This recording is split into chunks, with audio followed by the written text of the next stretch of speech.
Hi guys, thank you for joining me on my channel again today. Today we have a DIY. I'll be taking you with me as I try my hand at making like a baby bed hammock type of situation. I'm gonna use it for one of my sessions. I'm really excited to do this. I'm pumped. I've seen pictures and I'm gonna try to make one for myself for me to use for my clients. Today you're gonna follow me as I get the supplies I need. I know that I definitely need to make a run to Hobby Lobby, so it's like and today my little guy will be joining me, right? Say hi. Hi. Okay, so here we are at Hobby Lobby, which is where we're gonna get our kind of, I want to say it's birchwood or something like that. This is where we're gonna get that piece. I picked the log that was 60 inches long. It wound up being $23.99, as you can see on this price tag. 60 inches was more than enough because I knew I was going to cut it into 8 pieces. So they did have pre-cut pieces. I did want to show you that. Those turned out to be $24.99.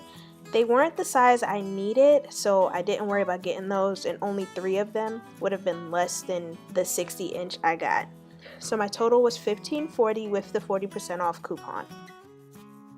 From Lowe's, I went straight to the wood section to get the bed framing. The wood panel I got was 1 by 10 inches by 4 feet for $11.75. I had them cut it into 4 pieces, 2 8-inch pieces and 2 16-inch pieces. My total came out to $12.82, and this is without a discount. So my supplies were the wood glue, the stain, and whichever color stain you wanted. I've got the ebony stain, a brush to use to stain, and of course gloves to protect your hands. So here you see we have the 4 pieces, 2 long 16-inch pieces, which one you won't use. Then I have this side, which was the original 10 inches, and I had him cut 2 8-inch pieces for me to make the 2 sides of the bed. We go on to stain. So please be sure when you stain to go along the grain. It just helps the staining process so much better. Each stain comes with its own instructions, so please follow the instructions that your stain comes with, especially with how long to leave it on. I left mine on for quite a while because I really like that deep ebony color that you get, the richness. I fell in love with it, so I left mine on for just a little while longer. But after this, I went ahead and I did all sides. So here they are, completely dried and finished. I love how some pieces came out a little deeper than others, and the imperfections in the wood go to show. So it's just a beautiful piece altogether. I absolutely love them. So here I'm just showing you that I did all sides, including the edges, and to show you how it finished. Please be careful because it might not be fully dried, which is my mistake, and I wound up getting the stain on my hands. Okay, so it's time to put the bed frame together. I used the wood glue, and I placed the glue along the very bottom in a straight line on the 10-inch side of both smaller pieces and pressed it against our board at the 10-inch side of the longest board, which is the 10 by 16.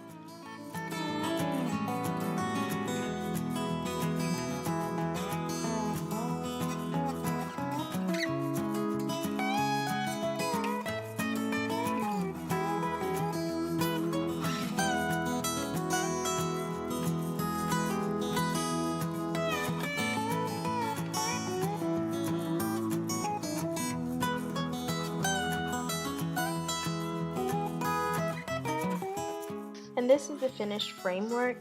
I decided to leave this overnight to dry just so that it was fully dried before I went on to the next steps, which is cutting the wood, applying the twine, and stapling it to the frame.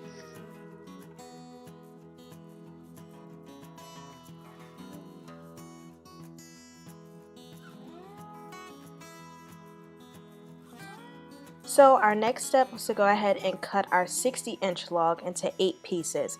And to do that, we had to make them 7.5 inches long each. So I used masking tape to go ahead and mark out where the 7.5-inch mark was by the very bottom of the tape, and I cut each piece at that tape line. I used a hand jigsaw just because that was what I had at home. You can use a regular hand saw, or however you want to have them cut. So these are the 8 pieces.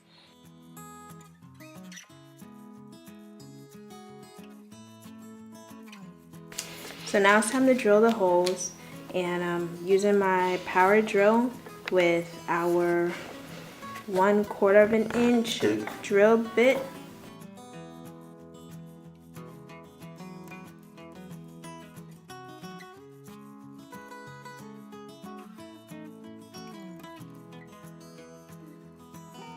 I didn't put this part on camera just because I felt like it was self-explanatory, but after drilling the holes, I went ahead and strung the twine through the holes just to make the actual bed piece, and then I tied it off at each side and laid it across the bed. As you can see, we used our staple gun to go ahead and secure them down. I'm sure you can use anything else. I felt like the staple gun was a little more practical, and then I stapled down each end so that it was nice and secure on not just the top but on the sides as well. And then later on, after the video, I went ahead and cut the excess twine just because I didn't need it. I felt like there was no purpose for it. And this is the finished product, guys. I'm really excited to have it. I have used it 2 times since, so I will go ahead and insert the pictures at the end. It is extremely sturdy. My 3-year-old was able to sit on it, and it was perfect for him. So I really hope you enjoyed this DIY, and if you liked it, please go ahead and like this video. Try it out. Tell me how it worked for you. Please subscribe, like, share, and comment. Thank you guys so much. Bye-bye.